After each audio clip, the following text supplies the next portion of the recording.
ошо Жаныш аке армиядан келсе жок. Жаныш аке армиядан келген го дейм. Армиядан келсе ошо Турсунбай аке, Нысанбай акелер 18 армияга жаңы кетебиз деп мен отуруп турган кез экен да. Анан Жаныш акеге бир жерден туруп алып тийишкен го, алып бир нерсе алып бер деп. Анан кийин армиядан келген баягы законду түшүнүп баарын неме болуп калган кези да.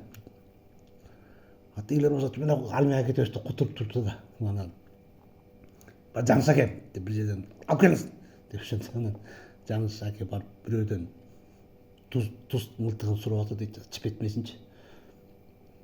Аке, жана туз мылтыгыңызды берип коюңузчу, ал жерде кутурган иттер көбөйүп кетти дейт.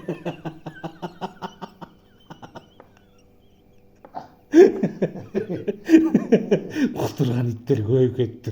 Ошолордун буттарын атайын деп коет дейт.